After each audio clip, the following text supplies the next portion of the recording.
So, the other day I was playing as Vauban in Void Armageddon, trying to act like I was playing balloons, when I noticed something kinda weird. I was throwing down overchargers to give myself more damage, but sometimes they just wouldn't apply to me.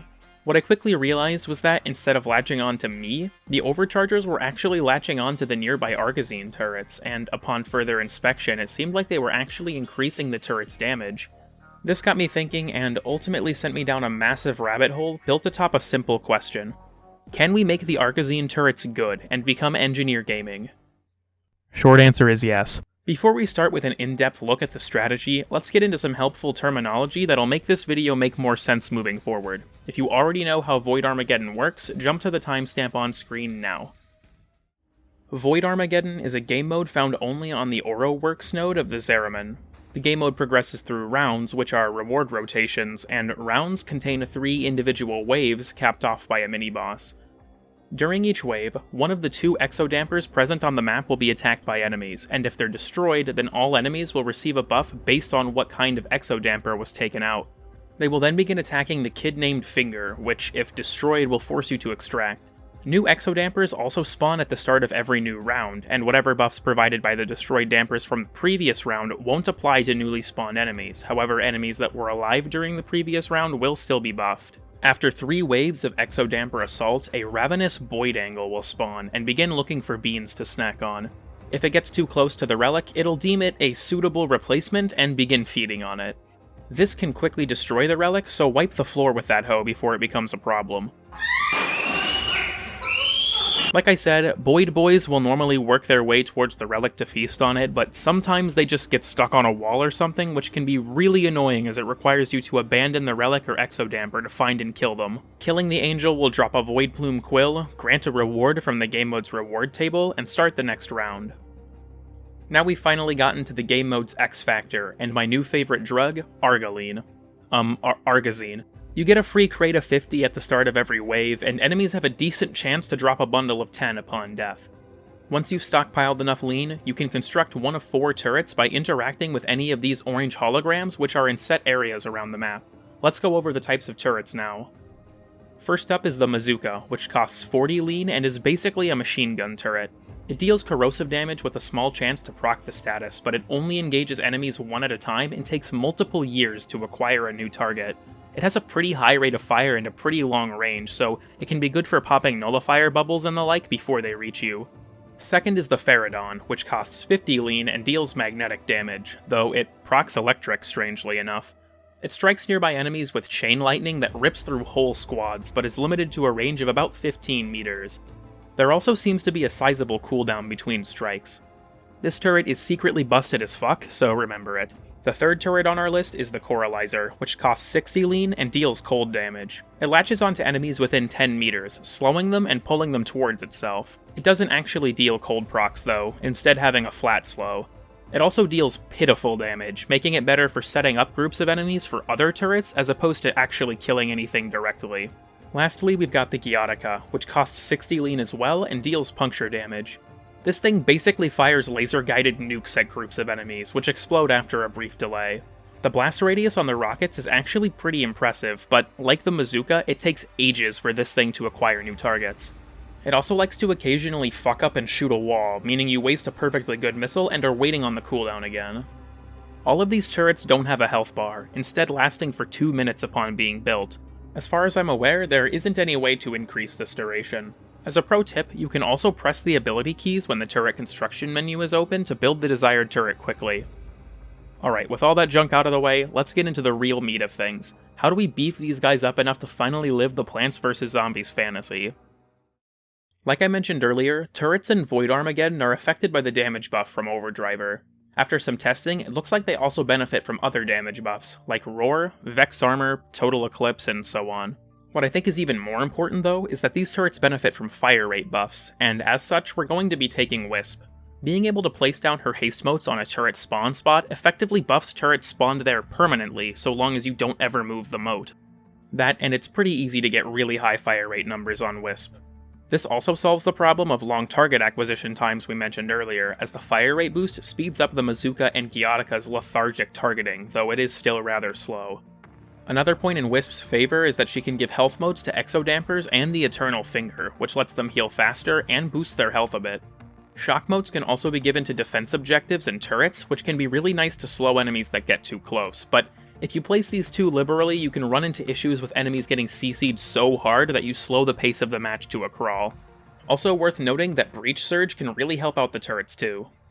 So, if we're going to settle on Wisp, then we've got to determine what damage boost we're going to slap on via the Helminth to really amp things up. Let's go over our options and see what we've got in the lineup. So, first and most obviously, we've got Roar. This is a solid option, with a massive base range of 25 meters and a solid base duration of 30 seconds. The tricky thing about Roar is the fact that it gets nerfed down to 30% boosted damage when subsumed, and it also can't be recast without the use of an augment. Though I can't talk down to it too much in that department, as all of our other options require augments too. Piercing Roar is kind of a meme, to be honest, with the recasting ability being its best trait by far, though it does cancel any previous Roar buff when recasting the ability. All in all, still a solid option, but the nerfed damage hurts it a lot when compared to other abilities, even if it is a universal faction damage buff. Next up is Eclipse, which can only buff ally turrets if we use the Total Eclipse augment, giving it a range of 15 meters at base. Eclipse also has diminished damage like Roar, but still grants a much larger damage boost up front, although it isn't a universal faction buff like Roar adds. The duration is also lower than Roar at 25 seconds, and the range of the buff is much shorter too. We can get really high damage boosts pretty easily, but knowledgeable viewers likely have already spotted the biggest weakness with this strategy. In order to buff your turrets, you have to stay near them, and you have to stay in the light.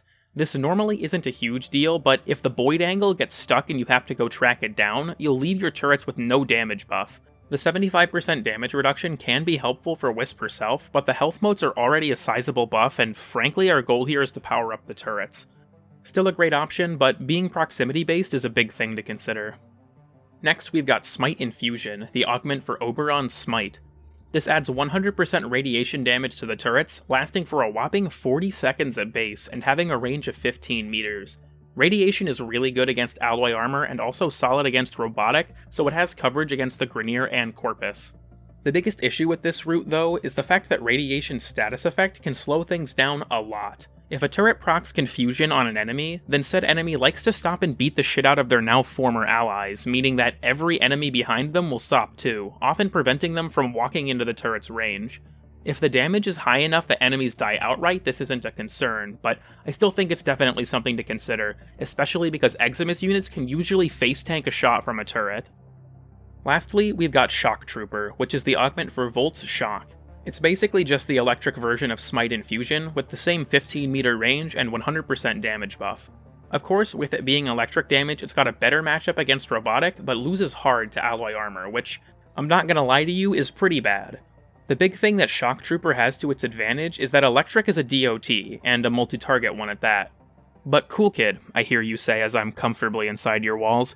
Won't Shock Trooper just boost the corrosive and magnetic on Mazuka and Faradon and turn the Coralizer's damage to magnetic? And while, yes, it will turn the Coralizer's damage to magnetic, it actually won't touch Mazuka or Faradon's. The reason for this is because Shock Trooper doesn't add to combo elements if they're innate to a weapon, only boosting them if they're modded on. Because of this, we can get hella electric procs and boost our effective damage quite a bit. Now that we've gone through all that, you're probably asking, which one do I use? Oh, who am I kidding? I know that you asked that. I'm still in your walls. Well, that honestly comes down to personal preference. Roar is a solid neutral option, Eclipse is great if you're good to stand near your turrets at all times, Smite Infusion is a great elemental boost that adds a great damage type, and Shock Trooper lets you rack up DOTs on enemies. My advice would be to play with it and see what you like best, though I myself like Eclipse the most. Alright, all of the core explanations and theory and all that shit are finally over. Let's get into how you can set up your loadout and apply this knowledge in-game. Alright, let's explain what kind of mods you want to run on your Wisp. You'll want the augment for whatever ability you chose, of course. In my case, that'll be Total Eclipse. You're also going to want a decent bit of range so that your reservoirs can touch multiple turrets at once. In my experience and from my testing, it seems like around 160% range works fine, which is just stretch and cunning drift. For solo play, we'll be staying in the Relic Room pretty much exclusively, though if you want to defend individual Exilizers, you may need more range. You'll also want hella strength, because this is Wisp and you want your buffs to be as strong as possible. Beyond that, I think you have wiggle room. I'm using Primed Continuity for convenience so I don't have to recast Eclipse constantly, Umbral Vitality to boost my Umbral Intensify and give me extra health, and Adaptation for further survivability. My aura is Growing Power, unsurprisingly, and I also have Molt Vigor and Arcane Energize on. I don't think they're entirely needed, especially Energize considering how hard it is to max, but they're still very helpful. If you have any energy concerns, you can always run Flow or use Emergence Dissipate. I think the basic structure for this loadout is to have a weapon for killing normal enemies, a weapon for killing acolytes and angels, and a weapon to help boost your turrets. For killing rank-and-file chuds, I'm using Zenith, as it lets me shoot through walls to keep myself safe, and the deployable disc can serve as an early warning system for approaching enemies.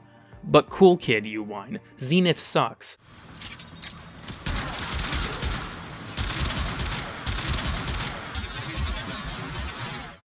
Idan did give me a ribbon, though. For my secondary, I'm using Ladum, because frankly it's busted as fuck and serves as the jet fuel to the Angel's steel beams. For my melee, I'm using Zenistar to spread heat and viral in order to make my turrets deal more damage to enemies. If you have Zenistar and want to use it like I do, you'll basically want a high-range heavy attack build so that the disc can hang around as long as possible and hit the most amount of enemies. Something to note though is that if you're using Smite Infusion or Shock Trooper, you'll put Radiation on the Zenistar, which can slow things down a lot as enemies stop to fight each other. For priming enemies for the turrets, weapons like the Proboscis Cernos work fine too, and companions like Panzer Bulbaphyla are also good takes. Last thing to note is that I'm using Madurai as my focus school. The reasons for this are twofold. Firstly, because I can use Sling Strength to boost my power strength, and secondly, because it makes fighting Steel Path Void bodies way easier. Runs can live or die by how fast you take out an angel, and without Madurai it's really difficult, especially solo. Okay, so with all the pre-mission prep out of the way, let's get into the in-mission prep. Hello everyone, and welcome to Low-Budget Khan Academy. This is my extremely accurate artistry creation of the Eternal Relic Room. That's a finger, I swear that's not a penis. And I want to go ahead and just sort of discuss things from a bird's eye view here. So, these little, these spots, these are all, areas where there are, ramps or staircases. That kind of deal. This is, a big ramp. And then these orange spots are where turrets can be built. So, before we show off, where you should place your moats and build your turrets and stuff, I want to get into a little bit of terminology regarding, just helpful things to know moving forward. And the first one is the difference between an active side and an inactive side. And this depends on where you spawn in. So, in Void Armageddon, you will spawn in on either the left side or the right side of this room. So, say I spawn in on this side, I spawn in on the left side, then that means that this side, the right side, is now the active side. And then, alternatively, if I spawn in on the right, then the left side will be the active side. So what that means is that if a side is active, it's A, the side you did not enter after you spawned, and B, it will be the side with an exodamper on it. So this area of double doors, there will always be enemies coming through this area. That will always happen. But the left or right side depends on where you spawn. So your active side and then the main area in the center will be the two areas enemies spawn from. Rarely, so say I spawned in on the right side, this is my inactive side. Rarely enemies can spawn on the inactive side. I've only seen it twice in all my time testing it, and we will have a failsafe for it in the near future when we talk about turret placements and stuff. But basically what you should know is in an actual mission, when you're actually, playing, identify your active and your inactive side, and then you're going to be trying to fortify your active side and the double doors here in the center. This area, enemies will always push this, so it's a constant. You're going to be defending it constantly.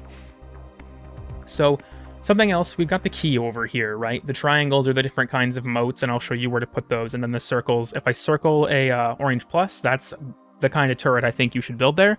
And I want to make something very clear right off the bat here. I have not found a strategy in which Coralizer is useful. We're not going to be using it at all. I think that this room is just too close quarters for any of Coralizer's strengths to be actually helpful. You are pretty much always better off building an actual turret in its place. So, with that out of the way, when it comes to actually constructing turrets, as you probably guessed, we're going to build Faradon a lot. So, to start here then, we'll start with the main doors, because you're going to have to defend this always. you're going to want to put a Pharodon on each of the turrets here. Enemies will come through this door, and it's close quarters enough that generally they're going to walk right into them. Now, this middle turret here offers a unique advantage in that it can see pretty much everything else in the room. So I don't typically like to make it a Pharodon. I think it's a much better take to make it a Mazuka, because Mazuka's got pretty solid range. Or alternatively, you can make it a Gyotica as well. The reason... I don't know why this is changing like this, but we'll just go ahead and fix this real quick. This is extremely ghetto. Anyhow. Yeah. So this could be either a Gyotica or a Mazuka. I personally normally build the Gyotica. I think it's a stronger turret. But because it has such a wide view in the room, you want to put something generally that isn't a Pharodon there. You can put a Pharodon there if enemies are breaking through your front lines consistently. Like, let's say, for example, enemies are coming from the middle and they keep pushing past your turrets for some reason, then it would be good to have a Pharodon here, because Pharodon is so absurdly strong. But that doesn't really happen that much in my experience, and normally there are better ways to prevent that than building a Pharodon in the middle. So then, we're going to have to mix it up a bit in terms of active and inactive side. So let's say this is my active side, because this does vary. So if this is my active side, I'm going to want to put Pharodons here too. Oh, I have the wrong tool selected. I'm going to want to put Pharodons here too. This doesn't change. So we have, how this works is that you have a Pharodon at the top of the stairs, or a turret build point at the top of the stairs, and then you have one at the bottom of the stairs. So what this helps to do is that the one at the top will get most of the kills, but the one at the bottom will pick up anyone that walks through. So unlike the middle, where you have two turrets and enemies breaking through isn't as common, only having one turret on your side here, on your active side, means that it's a lot more likely that an enemy is going to just walk right through the first turret. So having a backup Pharodon there is helpful. And then the last thing is your inactive side. This turret right here, I think, follows the same principles generally as the middle one. You want that to be either a Mazuka or a Gyotica. Let me go ahead and just make another circle here. And the reason for that is kind of the same. Enemies won't generally be spawning over here, so you want longer range turrets that can shoot into the middle. If enemies are making it into the middle consistently, you want something that can shoot at them. I mean, that's probably not that hard for you to grasp. So another thing is, what do we do about the turrets down here? We have these turrets by the finger. What do we do about those? Well, typically, don't leave them built unless I'm getting overwhelmed and enemies are actually making it to the relic up these stairs. If they are, this is probably not that surprising. I'm going to put Pharodons here too. Just because it's such a close quarters environment and it's such a ridiculously powerful turret. So then, if this is our turret placements, and keep in mind when building turrets, right? Generally, you're not going to have all of these active at once because you aren't going to have enough Argazine and they don't last long enough. Typically, you're going to build these as enemies are spawning. So, say Cavallero says that an Exodamper's under attack and you see that he spawns Argazine in the middle area, you're going to build these turrets. That's a horrible circle. You're going to build these turrets and you're probably going to build this one. If he says that they're coming from your active side, you're going to build these two. That's just kind of how it works, generally. You can't have everything active at once. They don't last long enough, and it's way too expensive, especially if you're alone, to viably do something like that. So, let's get into moat placements here, then.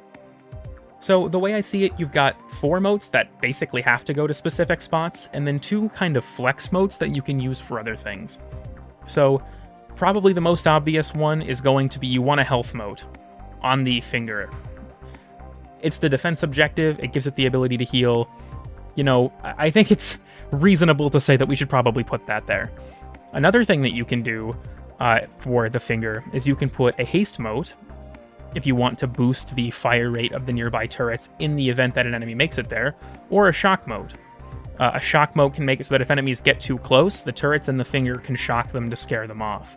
So, I'll go ahead and put this here just so that it's stays as we're talking about this, but that's kind of the idea. You can put any of that there, but I think that the health mode is basically the mandatory one, right? That's the one you want the most.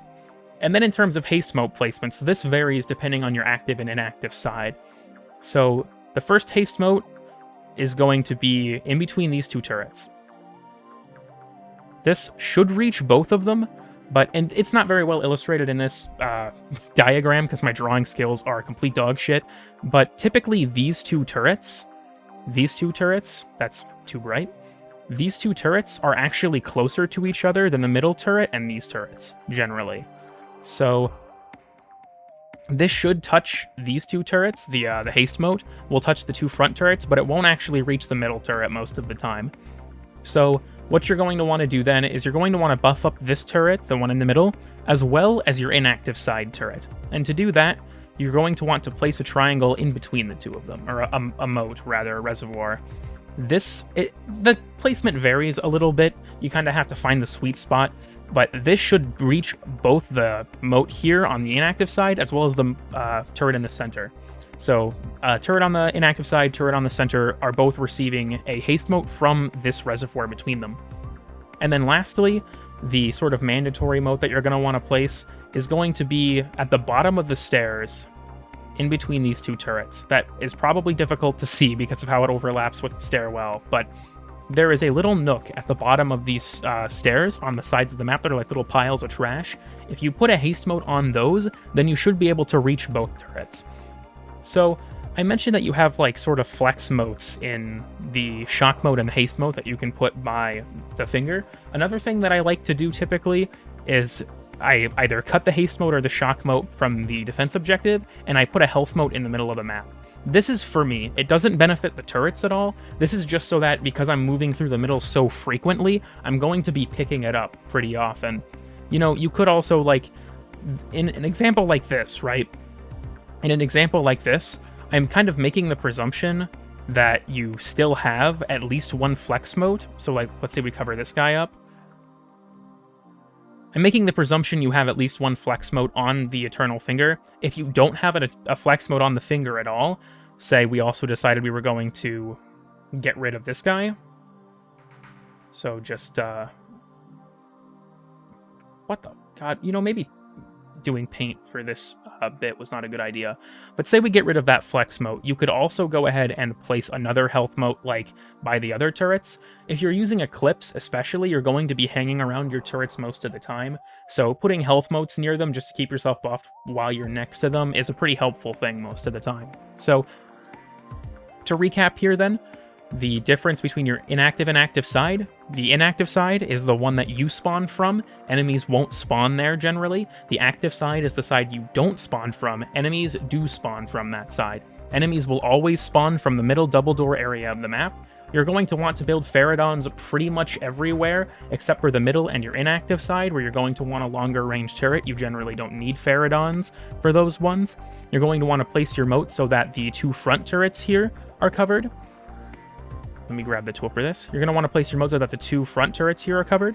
You're going to want to place a moat so that these two turrets are covered, your inactive and your middle, and then your active side turrets should also be covered by a moat. You're going to want a health moat on the Eternal Finger down here, and then you've got some wiggle room with the other two.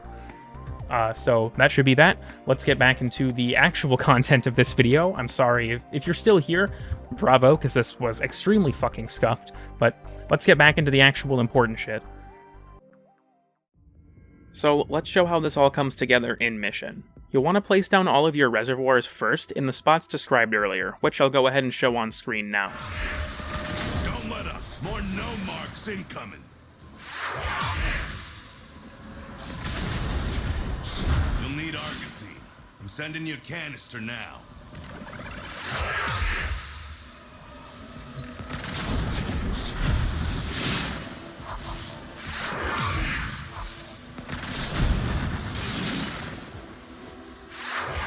Then, you'll want to keep an eye out for where the enemies are coming from. You can pick up the first Argosine crates if you want, though they are a bit out of the way. Keep in mind that wherever Cavallero drops Argosine is where the next wave of enemies is coming from, and that during the Angel phase, enemies normally come from the direction they didn't attack from last round. Wait for the enemies to destroy the Exodamper, and then once you see them coming, build your turrets, throw out your Zenostar Disc or Proboscis Cerno shot or whatever, and pop your damage buff. Reminder if you're using Eclipse to stand in the light. You'll be somewhat strapped for lean early on, but as the match progresses, you'll end up having more than enough. Putting it all together, you'll see that, it's pretty strong. However, there are some caveats and quirks that I want to go over just so you all are aware of them. First, and most importantly, is that turrets seem to have a built-in magazine capacity, and while it's rather high, the increased fire rate from haste modes causes it to occasionally deplete. This will lead to turrets just sometimes not attacking enemies at all, which can be really, really bad. This is why I think building backup turrets is so helpful, as enemies can sometimes just walk right through your main defenses because they're recharging their magazine. Another thing is that ravenous Boyd boys will sometimes get stuck like I mentioned earlier, which often requires a large trek to go and kill them, leaving the relic unattended. This can also cause a quick loss, as fighting the angel can be a slow process, especially if they spawn really far away, which can lead to the turrets despawning. Quick pro tip, if you're using Eclipse, then you can use your operator to abandon your frame near the turrets and leave them with the buff, at least until you need said frame again. Another piece of advice, do not overextend. If you die, all of your motes will despawn, meaning your turrets will go back to being room temperature IQ, and you'll lose pretty much instantly. Matter-Eye and Last Gasp can help you come back from this, but inconsistently, so it's better to just focus on survival over killing enemies. That's what the turrets are for, so let them do it for you. Remember that as Wisp, you're invisible while airborne and while your 2 is out, and teleporting to your 2 gives you 3 seconds of invincibility. Just stay alive, please. Last note I want to talk about before ending this video is the context of this strat in a team. If you have 2 Wisp players, you could lock down both Exilizers to speed things up, though I won't go over every room and what placements would be good for them, as I A, don't have time, and B, play solo almost exclusively. Taking frames like Gara or Frost would also be useful, as some Exilizer rooms are extremely open and almost impossible to defend without them. You can also take more frames with damage boosts, like Rhino or Chroma, to stack even more damage for the turrets. In that regard, Spectres are also really helpful for this strat, as they can both cast helpful abilities and provide extra firepower. I haven't played this strat in multiplayer, so all of this advice is primarily theoretical, but this is not by any means an all-inclusive guide, so feel free to experiment and come up with your own setups. I'm really curious to see how people will evolve this strategy. Alright, that's it for today's episode. Let me know what you think of this strategy in the comments section and what you'd do to improve it.